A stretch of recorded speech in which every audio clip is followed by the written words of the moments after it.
Buenas, galera! Maravilha? Está aqui do meu lado o professor Takata de História. E aqui ao meu lado o professor Tony de Biologia e do Biodicas, para quem acompanha por aí. Navegantes, hoje eu e o professor Tony vamos dar um retrospecto sobre as doenças medievais, sobre o histórico, sobre os tratamentos das doenças, sobre os efeitos biológicos endêmicos em todo o período que influencia a construção, até mesmo da medicina, entre outras coisas. Beleza? Já voltamos. O bicho vai pegar.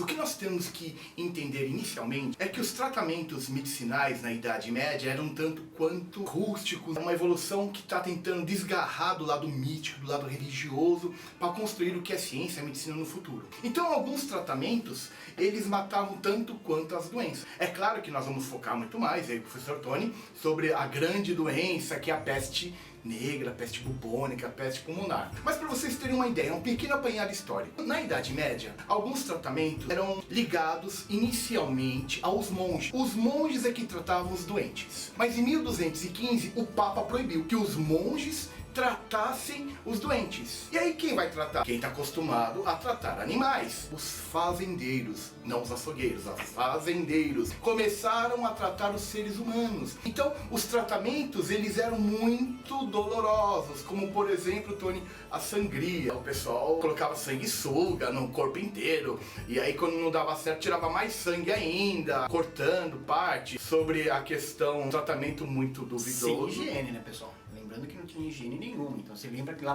atrás não tinha higiene alguma. Não esqueça também a falta de saneamento básico. Sim, a hemorroida, Tony. Tratamento de hemorroida, cara. Eu não tenho, né, hemorroida. Você... Não tenho. Que arde com as aftas, é isso? Eu não sei, tem que perguntar pra... Não sei, eu ainda não tive essa experiência. Os caras... assim, esquentavam ferro. O ferro, ele tinha mais ou menos 15 centímetros a parte quente. Esquentavam muito e curavam a hemorroida enfiando esse ferro quente no... esfíncter anal. Beleza, pode ser. E aí, esses tratamentos então, até as roupas em que eles usavam para tratar, esses fazendeiros, eram tanto quanto temidos.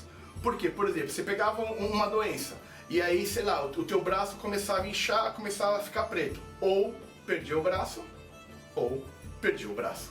E o tratamento corta o braço e a doença também arrebenta com o braço. Então, são tempos diferentes. Não cabe a gente julgar, né? Porque não tinha a evolução da medicina. O professor Tony me falou hoje que isso mudou só lá na frente, no século XIX, com os micro-organismos, né? E que eles começaram... Quando o Pasteur, na verdade, lá em 1870, começou justamente a fazer os estudos comprovando que, na verdade, que nós vivemos na biogênese, né? Que a vida gera vida. Só a partir daí que, na verdade, as coisas começaram a se desenvolver em termos de micro-organismos sendo causadores de doença. Então, por exemplo, você pega uma doença aí que matou muita gente, que nós vamos comentar mais a fundo, que é a peste negra, que, vamos dizer assim, deu um grande boom lá em 1350, 1347, não é isso?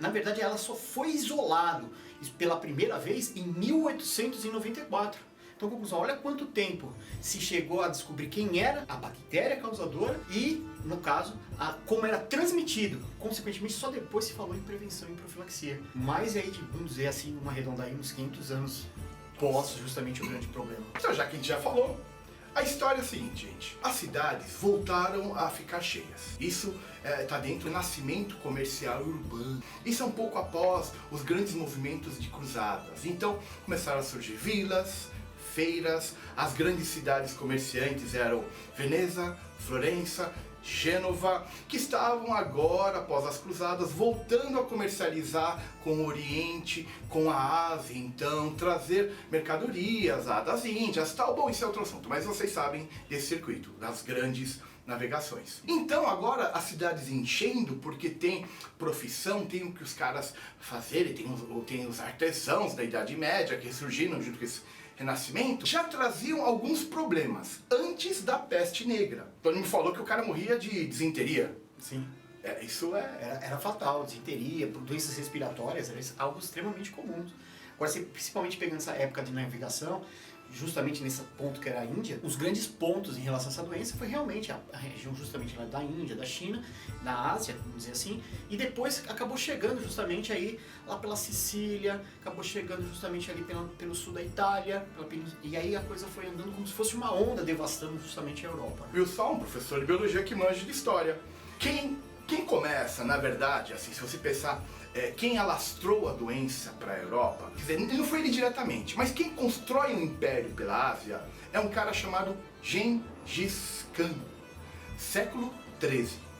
Então, o Gengis Khan veio o que é hoje, né? Assim, lá da Manchúria, ele veio dominando da Manchúria, a China, a Índia, o Japão, toda a região, até chegar na Crimeia, atual Rússia, tá?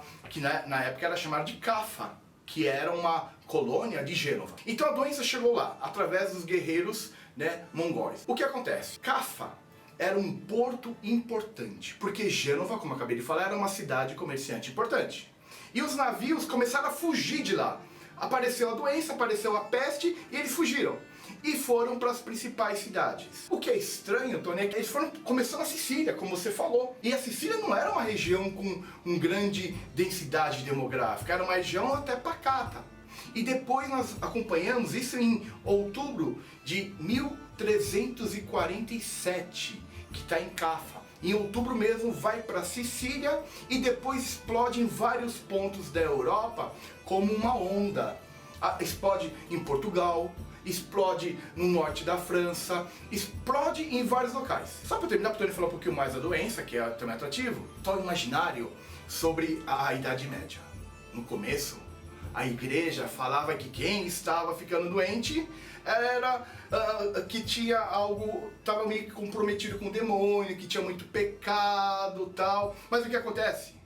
Padre ficou doente, monge ficou doente, freiro ficou doente. Então não pode ser castigo de Deus. Deus não está castigando o padre. E aí mudou. Nunca. É o diabo. O diabo que está lastrando a doença. Só que depois de tanto falar isso, com tanta gente morrendo, 25 milhões, 75 milhões de pessoas, não dá para discutir isso. E tem um cara importante que começa a mudar essa lógica. É aí que eu falei, sai do místico isso. E começa a virar um pouquinho de ciência. Tem um cara então chamado Guy Chaliac. Ele era, na verdade, um médico do rei Filipe o Belo. E virou de médico do rei Filipe o Belo da França, médico do Papa Clemente VI em Avignon, sul da França. É época, para quem está tendo a história aí, do cativeiro de Avignon. Este cara, ao invés de tratar como os outros médicos da região, ele ia até a doença. Ele ia até os doentes, ia lá anotando, não sei se isso é profilaxia, ele anotando sintomas do doente, ele ia anotando o ambiente que cada doente estava, tal, e nessa daí ele pegou a doença. Então, ele mudou até o comportamento da ciência muda neste período, além das outras grandes evoluções. Mas eu acho que o que interessa para vocês é saber dessa bactéria aí, né, que aí o nosso professor Tony... É com nós. Quando a gente fala na bactéria, não estou falando justamente aí de uma bactéria que foi isolada, como eu disse, lá em 1894, pelo doutor Alexandre Yeltsin. Por isso que o nome da patologia é Yersinia pestis. Na verdade, tem tudo a ver com a peste bubônica. Ela pode ser transmitida principalmente em contato com os animais, ou a pulga, que na verdade pode estar transmitindo do animal para nós seres humanos, ou uma forma até pior, que é justamente até no começo o professor Takata falou, que é a forma, vamos dizer assim, pulmonar da doença, que a gente chama de peste pneumônica. E aí, no caso, a coisa é muito grave, é 100% de mortalidade, a coisa fica muito grave. A peste, como que ela pode ser transmitida? Peste negra, peste bubônica ou somente peste? A forma principal, a pulga, na verdade, ela vai se alimentar do sangue do animal, do ratus, que é o rato negro, e o rato preto, e ele está, na verdade, já contaminado pela doença, pela bactéria. Com isso, a pulga ela vai depositar justamente essa bactéria pela nossa pele. E pelas feridinhas, microferidas que nós temos, essa bactéria ela vai penetrar. O primeiro local que ela vai se instalar são os gânglios linfáticos, os nódulos, e vai afetar, claro, principalmente axila, pescoço e virilha. E aí vai acontecer um inchaço desses gânglios, e esses gânglios acabam ficando, na verdade, num tom arroxeados, porque eles vão ficar, na verdade, hemorrágicos. Com isso surge o que o pessoal utilizava muito na época, né? Os bubões, que na verdade são essas manchas escuras. Aí a pessoa vai ter calafrio, vai ter febre por volta lá dos 39 graus ou a mais de 39, vai ter dores musculares, pode ter convulsão e até mesmo chegar no estado de coma e fazer a pessoa à morte. Uma das características que pode surgir, pode afetar os membros, vamos dizer assim, as extremidades dos membros, mãos, e com isso pode gerar uma gangrena, ficando justamente também bem preto, bem arroxeado. E aí não tem jeito, é a amputação. Então é uma patologia muito perigosa, é uma patologia que se afetar o sistema respiratório, o pulmão, a coisa desanda, essa pneumonia é extremamente severa e acaba levando os indivíduos à morte. Uma coisa que está preocupando, que recentemente em Madagascar, nós tivemos aí na ilha lá, 273 casos com 76 mortes. Então uma coisa que na verdade acaba preocupando bastante. Tony, a condição de saneamento básico da Idade Média ajudou? Ajudou bastante. O rato preto, na verdade, ele é o preto. Por que ele foi o principal rato? Ele é o rato mais domesticado, é o rato que na verdade tem mais contato com os seres humanos, é aquele que na verdade vai conseguir viver dentro de casas.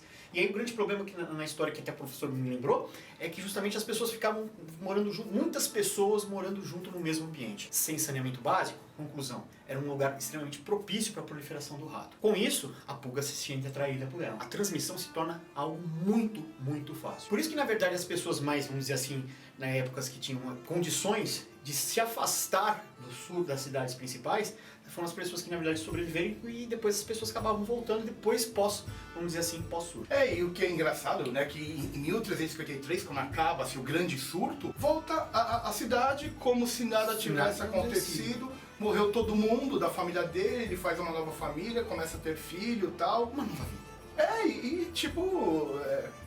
Mas é legal também, porque aí depois vem uma grande evolução de hábitos diferentes. As coisas começam a mudar.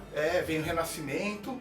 Só uma coisa que eu acho que é legal, o navegante aí tá sabendo, que é o seguinte, os nobres morreram menos. Aproveitando o que o Tony falou. Quem tinha condição de ter uma boa vida fugindo da cidade era o nobre, porque ele tinha um castelo de campo, ele tinha uma casa de campo. O rei da Inglaterra, por exemplo, o pai da princesa Joana. A princesa Joana, ela saiu da Inglaterra e ia se casar. E ela foi da Inglaterra até o norte da França, e no norte da França ela pegou doença e morreu. Aliás, ela levou as coisas dela. Um navio, Tony, só de roupa. Eu não tenho nenhuma parte do guarda-roupa. Não, eu só tenho essa roupa.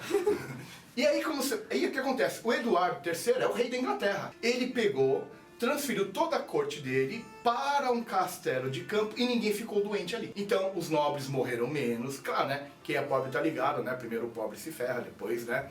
É assim, a economia e tal. Até hoje nós temos a doença. Na Califórnia teve um grande surto, mas é Estados Unidos, tudo bem. Não, brincadeira. E na África, você falou pra mim da África, né? Que lá na África do Sul teve um... África do Sul, a ilha de Madagascar, todos eles aí tiveram aí China. E na África a coisa está preocupante. Na África do Sul, a pulga está resistente aos inseticidas. Isso é muito mais legal, né? Nós vamos morrer, é isso. A tendência é uma onda de surto agora. Não, na verdade a gente não vai morrer porque a gente tem que dar aula, né? Contar história, contar biologia. Vocês vão morrer, a gente não. É isso aí. É mais ou menos aí. Então tá bom.